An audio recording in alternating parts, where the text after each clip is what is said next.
about PRINCE2, PRINCE2 is basically a project management methodology or a best practice which is offered by Excelos. Excelos is a UK-based governing body. As compared to the other market players, again, globally, when it comes to project management using waterfall approach, Excelos and PMI are the two big governing bodies. PMI is a governing body that is from US, and Excelos is a governing body that is from the UK. So when it comes to PRINCE2, again, there are two levels of certifications that are offered. One is called as PRINCE2 Foundation, and the other is PRINCE2 Practitioner. An individual, again, who wants to basically go and understand how do we work on projects using the UK style, again, that's the best thing. Just to differentiate between PMP and PRINCE2, again, PMP is more of a process-oriented approach, which talks about 49 processes. Now the curriculum has changed when it comes to PMI, so we only talk about 3 domains. But as and when we talk about PRINCE2, PRINCE2 has always been focused on understanding of why perspective of project management. So when I say why perspective of project management, we talk about continued business justification with PRINCE2. And that's how we differentiate ourselves with PMI. There is another governing body called as CompTIA. CompTIA offers a certification program called as Project Plus. So within these, PRINCE2 is more of the process, again, not really the process-oriented approach, but it focuses upon why. Within PRINCE2, again, we have 4 integrated elements. One is basically the principles, then we have processes, we have something called as themes, and then everything is integrated within something called as an environment. So these are the 4 integrated elements that we have within PRINCE2. Right, just to start with the presentation, again, this is where I would like to show certain aspects to you guys. Just a second. Yeah. So PRINCE2 is basically the de facto standard which is developed and used extensively by the UK government and is widely recognized and used in the private sector, both in UK and internationally. It embodies established and proven practice within project management domain. This is the basic full form of PRINCE2. So as and when we talk about the name, we are talking about projects in controlled environment. Now, when you talk about projects in controlled environment, the basic understanding is controlled environment. When we say an environment within an organization or environment within a project, so basically the environment is made up of 2 parties, the most important parties. One supplies the material, the other needs the material. So basically we're talking about customer supply environment. And when we say it is a controlled environment, the basic perspective of having a controlled environment is just to make sure that we, as in when we are working, there has to be some level of discipline that is maintained between the customers and the suppliers, which is, again, in your word, you may call them as SLAs, OLAs, or contracts. So PRINCE2 is widely used project management method that navigates you through all essentials for running a successful project. It is surely flexible and is aimed at all types of projects. So when I talk about flexibility in terms of just because within projects, we break down the project into stages. So as in when we break down the project into stages, it's easier for us to manage things. And within PRINCE2, again, we only focus on one stage at a time. So there's nothing called as an overlapping stage. And there are too many details that I can add on when we talk about stages. Basically, the perspective says, on what grounds do we break down the project into stages? So entirely depends upon the complexity, the planning horizon of an individual, the availability of resources. These are the aspects that basically defines us how many stages does a project have within PRINCE2. Moving on, so basically a simple question that comes up in everyone's head. Why specifically PRINCE2? Why not any other governing body? Why not PMP? Why not Project Plus? Again, this is merely in terms of understanding that individuals more from US would try and prefer out PMP, which is the PMI, which is given by US governing body. Individuals who are from UK specifically focuses upon Prince2, but then all across the other parts of the world, it's like mix and match depending upon the organizations as to which method they prefer. An organization, again stating someone who's basically more into processes would always try and follow the PMP approach. But then individuals who are more in terms of understanding the work first, why do we do, they basically are more into the Prince2 methodology. So these are certain factors as which basically answers the why of Prince2. It's surely a global standard in terms of defining the best practices for project management. Why do we call it as a best practice? Just because using these processes, using these themes, using the principles, over the time, we've actually seen the results being proved by different organizations. Prince2 is available in public domain. So as and when anything is available in public domain, there's first of all no charge for anyone to use it.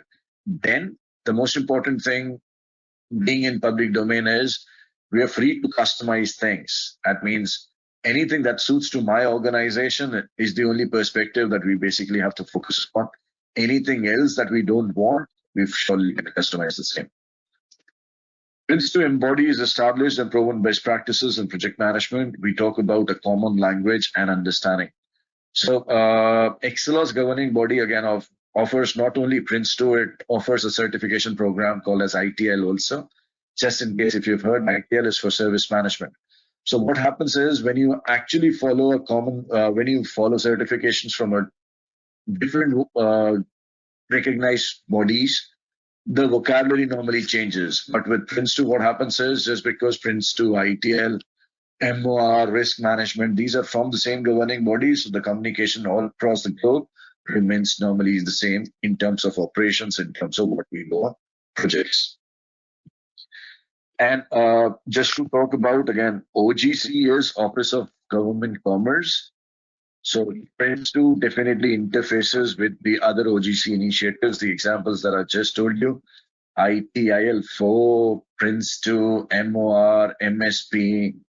These are all the certifications, MOV, Management of Values. These are all certifications offered by Excelos. So Prince2 definitely interacts with the other initiatives that have been given by Office of Government Commerce.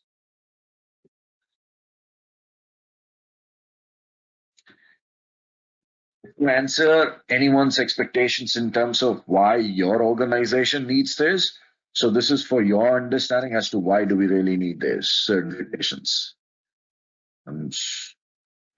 Just a second. Yeah. So there are different perspectives to why do we use to choose, why do we really choose it. Just to start with, when it comes to the organization overview. So the basic perspective is we need to gain consistency in the way that the projects are presented for evaluation, commissioning, reporting, and review. This surely can help us reduce the potential for replication of efforts and double counting on benefits. So just to help you easily understand what we've just talked about. So just because we're following a methodology that has already shown its results over the past, it's easier from an organization's perspective to understand a vocabulary that helps us in evaluation, commissioning, reporting, and review of the projects, which surely reduces the efforts wherein we do not replicate the things again in the real world. Prince2 brings us consistency and fluency in the way how we manage the projects. If you have a project manager, again, just to state an example, a manager in Nairobi and a project manager in Geneva, these local procedures may not be aligned. So the individual sitting in Geneva and sitting in Nairobi may talk a different vocabulary. But if the project is run using Prince2, we definitely would try and avoid any confusion in terms of just because we are trying to follow the same practice across the globe. Most importantly, again, a reputational management is the most important thing. By becoming a Prince2 organization, you gain a prestige with your clients that they have either adapted already or you're basically you're thinking to make a switch to Prince2. So that you're basically telling that the projects that you're managing are as per a global organized entity, which is called as Excelos. So Prince2 focuses on governance and control, which is most important, the selling point of the organization. So when I talk about governance and control, governance is all about understanding that, yes, how the projects are to be governed, how the projects have to be controlled. So how, again, just because we have 4 different levels of management, so how do we keep an eye on terms of how the delivery of projects happens? And we talk about technical advances. So by completing the training and immediately moving into the environment, wherein use skills would definitely be applied practically. Your delivery teams will enhance their capacity to develop and execute successful plans. And more importantly, again, just to talk about the certifications, just to link it to the technical advances, what happens is PRINCE2 has 2 levels of certifications. One is PRINCE2 Foundation and the other is PRINCE2 Practitioner. Practitioner is an open book exam. So again, Excelos has no preference in terms of they do not want you to just remember the concepts. From the Excelos, the most important perspective is we do not mind you using your book. It's just that you need to know how do you apply the concepts onto the real world. So during the exam, you'll have a case study. On the case study, you'll have somewhere around 80 questions, within which you need to answer the different perspectives from the exam perspective.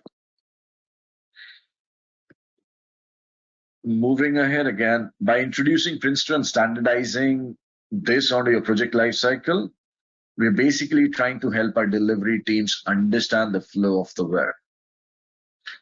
These are the areas with the lighter loading should be able to support those areas that are actually being stressed or that they tend to be more complex within the organizations. Surely all of this without impacting the critical path.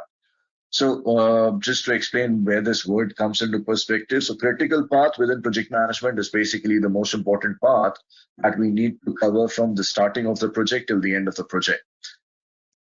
Why do we call it critical path? Just because it's very important for us to make sure that any task onto this activity is finished as per the plan. If it does not, that means the project end gets delayed. And if the project ends gets delayed, definitely your stakeholders are not in a mood to basically listen to what we have to say. And then when we talk about maturity, all the studies have shown actually that there is a strong correlation between improved productivity and improved process maturity. So one of the key steps to increase process maturity is the implementation of standardized approach to project management, which is what is done with the help of PRINCE2 processes. Now, this is PRINCE2's vocabulary as per how do we really go ahead and define a project. So project is a temporary organization that is created for the purpose of delivering one or more business products according to the agreed business case. Now, business case, what is within our vocabulary business case? Business case is a document that helps us explain the why perspective of anything. So if you really want to make a decision, if you want other stakeholders to go ahead and understand why you really want it, you have to present a business case. Now, what are the normal components of a business case? So anything that helps you justify the work that you're doing is a component of a business case.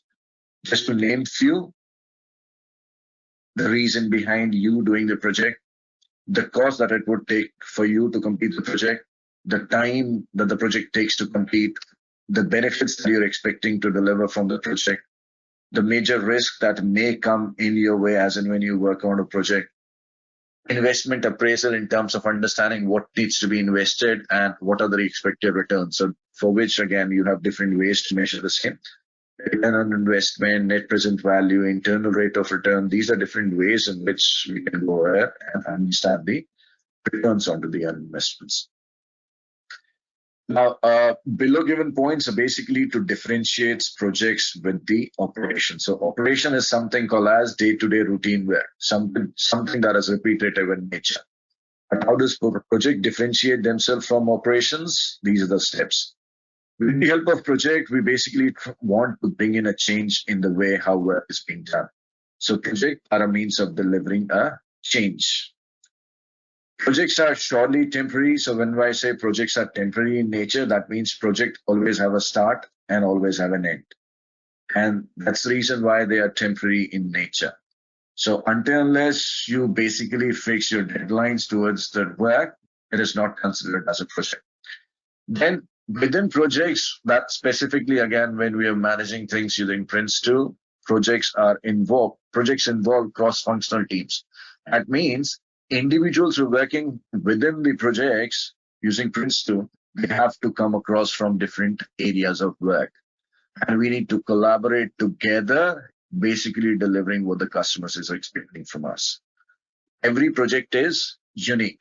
Unique in the sense, again, for every project that you start, it has to be something different from what already has been done. One normal understanding is manufacturing is never considered as a project. Manufacturing is just because you do not manufacture one thing, you keep on manufacturing things. So manufacturing is never considered as a project.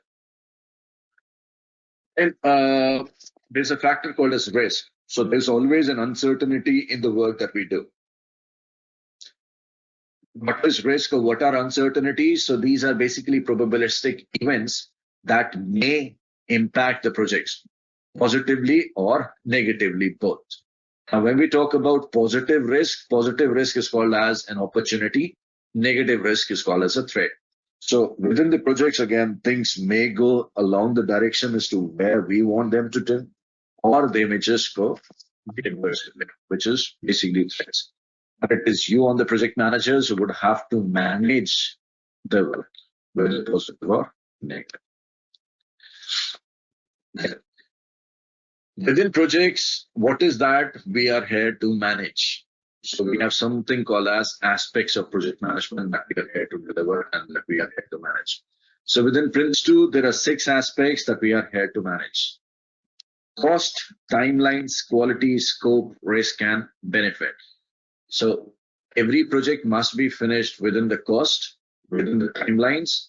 Quality is as per the customers. Now, the most important thing when it comes to understanding this word called as quality is all about understanding the stakeholders' requirement. So if you are able to deliver as per the customer's requirement, that means the quality has been delivered. Scope. What is scope for us? So scope is something that defines the boundaries within which we need to limit our work. So scope always defines the boundaries in terms of understanding or in terms of letting others understand what is to be included or what is to be excluded from the work that is being done. Then risk, something that we just touched. Risks are uncertain events that may have an impact over the work that we are doing, which may be positive as well as negative. Finally, the 6th aspect that we're talking about is the benefits. What are benefits? So benefits are basically change or value that every stakeholder would want to achieve from the work that is being done. That is what is benefit.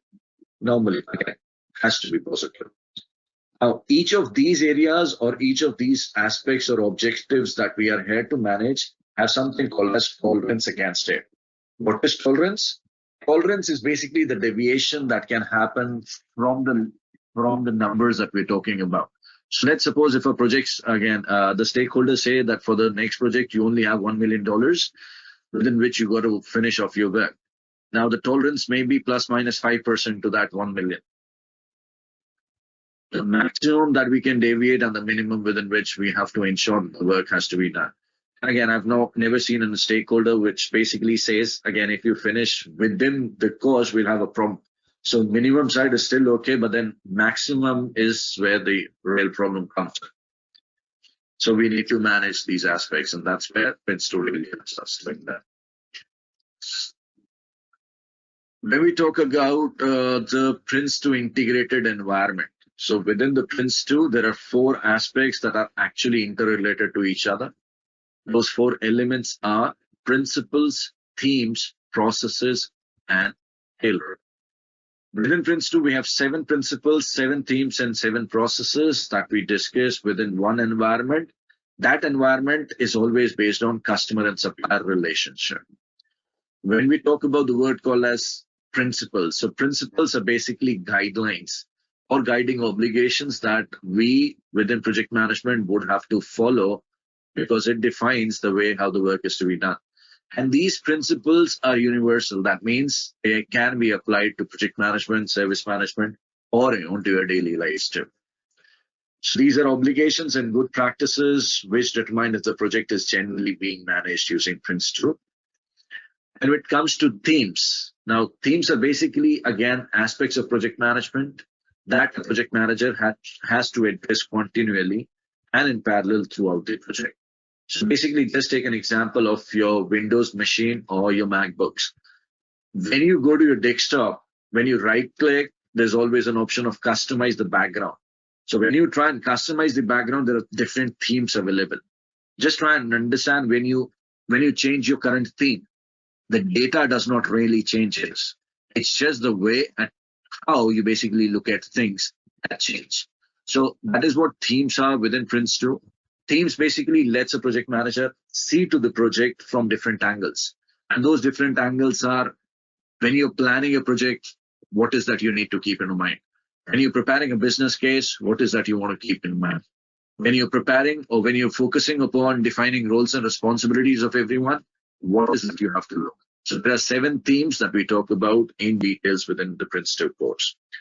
Then talking about processes, again, processes are basically defined activities or predefined flow within which the work needs to be carried out. Similarly, again, talking about the same thing, Prince2 has 7 processes that we have clearly defined, which takes the project from the first day till the end of the work. Now, you have to simply understand, initially I talked about stages. Stages and processes are altogether different. Within Prince2, when we talk about managing the work, Prince2 says we need to have minimum of 2 stages, but processes are 7. So minimum of 2 stages and maximum of, depending upon the circumstances or the characteristics of the projects. So processes can overlap, stages cannot overlap with the Prince2. Things that you have to make sure that you remember when you understand Prince2 or when you want to certify yourself in the Prince2. Then again, just to define the definition, process is basically a stepwise progression through the life cycle, which is taking the project from the start till the end. Finally, the 4th element, which is called as environment, which can be tailored. Now, what is tailoring? Tailoring is basically nothing, it's just customizing. So depending upon how the work is being done or depending upon the circumstances that we have within our project, our environment are different from individuals across the globe. So we would only try and have those things that are suited to our environment rather than simply blindfolding ourselves and just doing whatever it comes to. So we tailor, we customize things as per our environment. Prince2 does not put boundaries in terms of that, yes, you have to apply Prince2 as it is. No. Just because Prince2 is a best practice, so it is on us. How do we really want to customize or tailor the same? All right. Now, in the slides to come, I'll quickly go through these 4 aspects that I'm talking about. Introduction to principles, one by one. I've just listed down all the principles for the themes and all the processes. And we'll not spend too much time again, just because it's an overview session. If you have any questions related to any of the concepts, feel free to basically drop the message or to unmute yourself and ask me the same. You can always put the questions in the chat box too. Right. So these are the principles. Again, repeating the definition, principles are basically guidelines for guiding obligations that we within project management have to follow, just because these are defined guidelines that helps us work. Starting from the first, which is called as continued business justification. Now just focus on currently the business justification word. Business justification. That means the work that we are trying to do justifies what we are doing, justifies how much we are spending, justifies the resources. And it's not only on the first day of the project that you have to justify to your management that this is the reason why you're doing it. This justification has to remain valid throughout the project. So that's the reason why we call it continued business justification. That throughout the project, the justification should always remain valid. At any point of time, if the validation stops, the project needs to be stopped. Next, learn from experience. So this principle focuses upon understanding from our mistakes, understanding from the work that we have been doing. So ultimately what happens is when you're starting out a new project, basically prepare a lessons report. You as in, there's a role called as project executive and project manager. They are the individuals based on their experience. we create what's called as a lessons report. And then with the end of each stage, we try and justify ourselves or to the management what is continuity. Why should we move ahead? What is that we did right? What is that we did wrong? So that we take these lessons, pass on to the next project, pass on to the next stage. Then comes the next principle, which is called as defined roles and responsibilities. So with the help of this principle, our focus is just to make sure that everyone who's working on two projects knows their roles. So within project management, there are 4 levels of management that has been defined. Something called as corporate or program management, something called as project board, who manages the entire direction on the project. Then we have project manager, who's responsible for managing the projects on the daily basis. Then we have team managers, who are basically responsible for the delivery of the work. So these are 4 levels of management that we have within our projects. Each level has his responsibility clearly described. Then we move on to manage by stages. So this is where I was talking about that PRINCE2 breaks down the project into stages rather than just having a big plan approach. We define or we break down the project onto stages. How number of stages, how many number of stages, that is entirely a question that depends upon the complexity of the project. It entirely depends upon the availability of your resources, the availability of your funds. Then comes managed by exception. So this is a principle wherein we say that just because there's been a limit that we have defined to the work. So we have defined limits for budget, time, scope, benefits, quality of the project. So if any individual, depending upon the level of management that he's working upon, finds that his tolerance is forecasted to breach, that means he'll not be able to manage within the tolerance that has been given to them. In those cases, we have to raise a request or an exception request to the level above. With that exception, what we want to tell is we just want to inform anyone that yes, due to some reasons, we have not been able to do what was expected, and hence we are raising an exception. We're just asking for extra approvals. Then depending upon whether we get the approval or not, we basically try and close down the existing stage and we start a new stage with another process and we plan for the next process again. Then comes focus on product. So PRINCE2 says, whatever we are doing, we have to make sure that our focus is always on delivering what the customer really wants. At times, what happens is we may deviate from the projects because of certain requirements that comes from customers. So with this principle called as focus on products, what we do is we ensure that we only and only keep on delivering the work that is required for us to plan projects. So normally what happens is, just to give you a better picture, during startup, we prepare a document called as project product description. Project product description is a management product in which we define what is that we need to deliver to the customers. We define the product. With product, we define the acceptance criteria, that what would be done to make sure that the customers can go ahead and accept this from us. So this is defined within PPD. Now, whatever work we are doing, whenever we are deviating, the focus that brings us back is the project product description. And this is what we were trying to do, within which we have clearly defined the scope of the work. If you're going any which ways beyond the scope, we'll come back onto the process. These are basically 6 principles. The last principle, which focuses upon tailor to suit the project environment. Now, tailoring is again something that I've already told you. Tailoring is about understanding as per need, we would try and customize the way the work needs to be done. And when I say tailoring, remember that tailoring and deletion are 2 different things. PRINCE2 does not say that you can delete any of the processes, you can delete any of the processes, principles, or themes. What it says is you can always go ahead and customize the roles. you can always customize the level of depth that needs to be done for any document that you prepare. So that is what customizations that we can do with a Prince2. Moving on to the next perspective, which is called as introduction of themes. Now, this is where I was talking about the themes are different aspects that helps the project managers manage their work. These are different angles from which a project manager looks at to the project.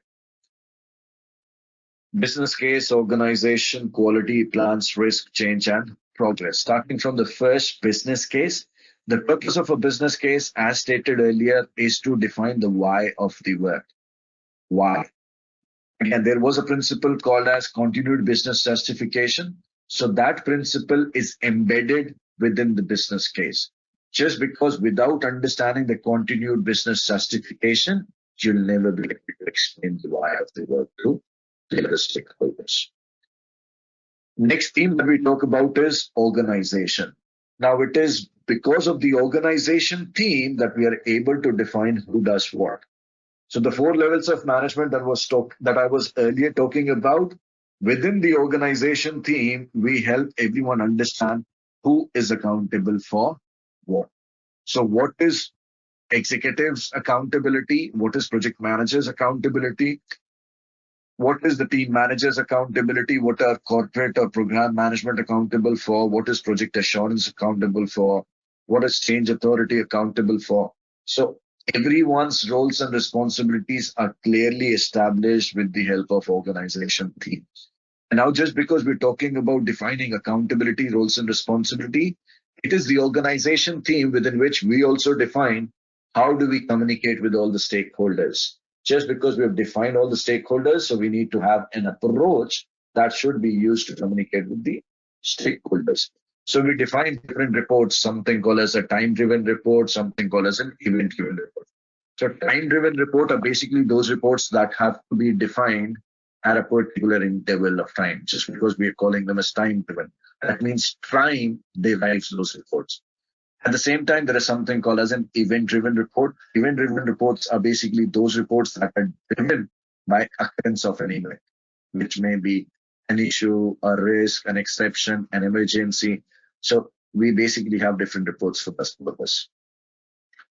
Moving on to the next theme, which is called as quality. Now, with the help of quality theme, we are able to understand what product needs to be delivered, what should be the acceptance criteria, because quality is always linked with the acceptance criteria. If we're able to deliver the product as per the expectations, or if we fulfill the acceptance criteria, that means quality has been delivered. So in quality theme, we basically talk about 3 perspectives, something called as quality planning, quality control, and quality assurance. So planning for quality is defining how the quality needs to be delivered. Controlling is there's a technique called as quality review technique. In a quality review technique, we basically compare the product that has been prepared by the team along with the product description that was initially defined. So we match them just to understand whether we are delivering the work as per the expectations or not. Ultimately, there's a role called as a chairperson who takes up a call whether we are delivering quality or not. And then comes basically quality assurance. So quality assurance basically is a role that helps the organizations manage the organization's quality. So within projects, there are 2 perspectives when it comes to quality. One is the organization aspect, one is the project aspect. That means what quality does my organization promises? What quality does my customers expect? So we have 2 references to quality, and that is what we try and manage within the quality team. Then comes the next theme, which is called as plans.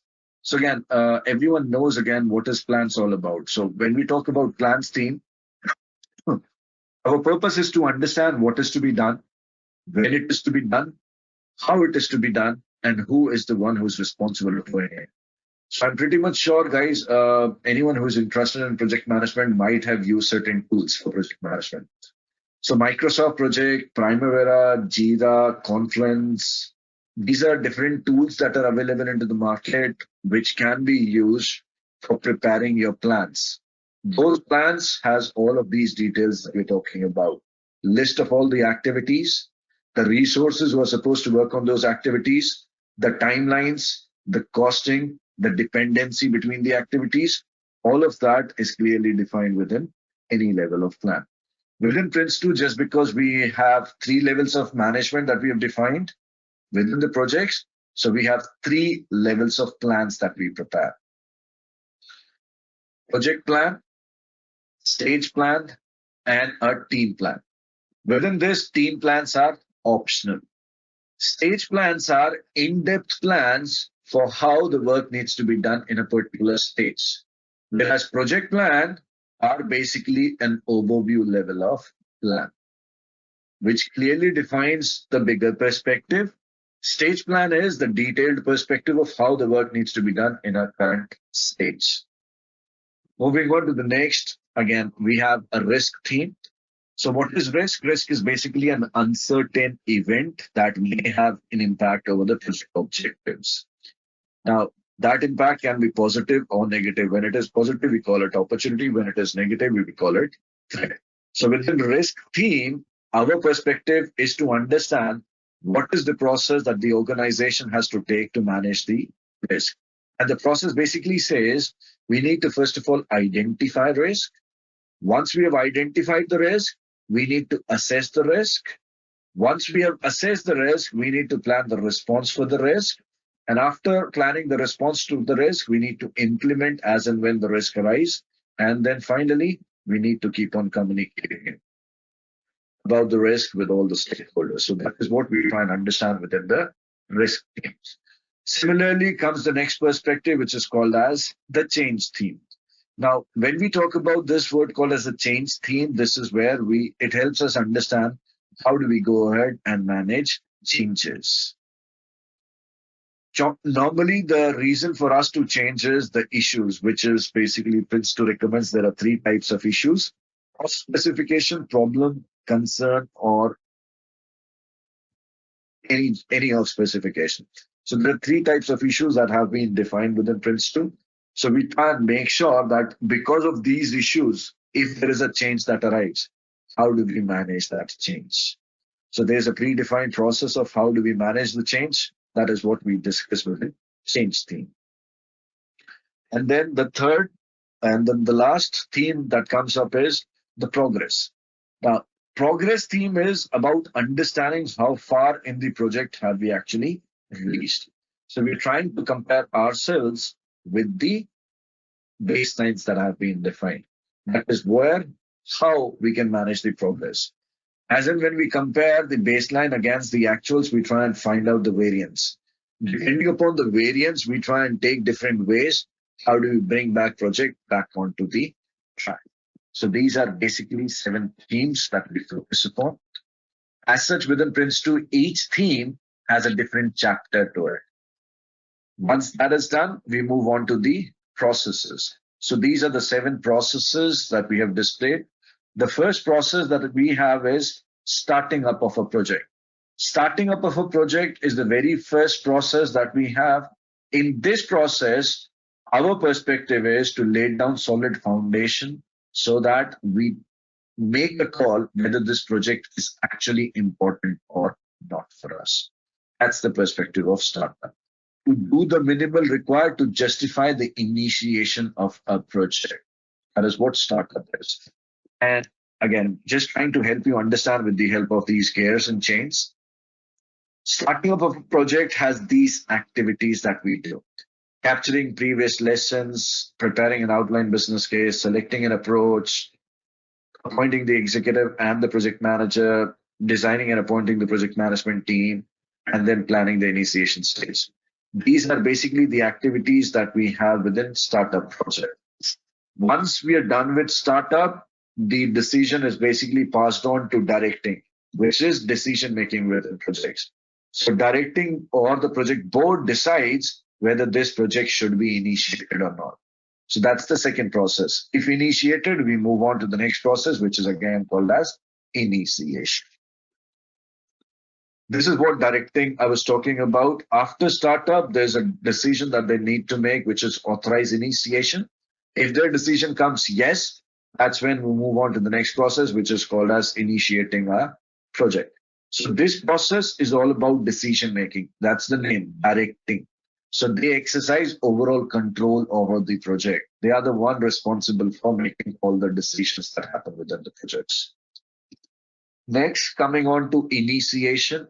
Now, initiation is the most important process of all because the purpose is with this initiation process, we are trying to ensure that whatever the project needs, we have built it. All the strategies, the detailed project plan, understanding what risk management strategy, quality management strategy, the outline or the detailed business case, the benefit approach, all of that is prepared within initiation. So risk management, configuration, communication, quality management, defining the project plan, creating a WBS, and then finally the most important output of this process is project initiation document, something called as PID, or in PMP vocabulary, something called as project management plan. Once we have initiated the project, we basically move on to managing a stage boundary. That means we are coming closer to the end of the stage. And at the same time, we send a request to directing basically to authorize the delivery of the project. So once this authorization of a delivery happens, we move on to the stage boundary. Now, these are the two processes, one controlling and one managing product delivery, that happens in parallel. So these are the two processes that always happen in parallel. Managing product delivery is responsibility of the team manager. Controlling is the responsibility of project manager. So when the team manager executes, the project manager monitors and controls the work. That is what we try and ensure. So as a project manager, we authorize project work package to team manager. We review the work package and we receive the completed work package once the work has been done. Thereafter, we try and manage all the issues that has been escalated. We try and prepare highlight reports and we try and take corrective actions. How do we take corrective actions? We again authorize a work package and the team manager executes. So that's the reason why these two processes keep on running in parallel. Moving on, next, we have a process called as managing a stage boundary. Stage boundary appears at the end of each stage. So whenever we are coming closer to the end of each stage, we want to make a decision in terms of understanding that we should move on to the next stage or not. This is where the continued business justification comes into perspective.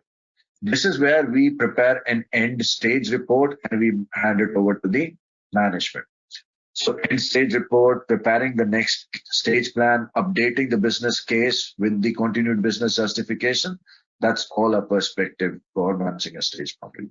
Once we have done what was to be done in that stage, we move on to directing and basically ask them to make a decision so that we can go ahead and deliver the project or to move on to the next stage. At last, the last process that comes up is which is called as closeout. So there are two types of closures that can happen to a project. One is called as a premature close. One is called as a planned closure.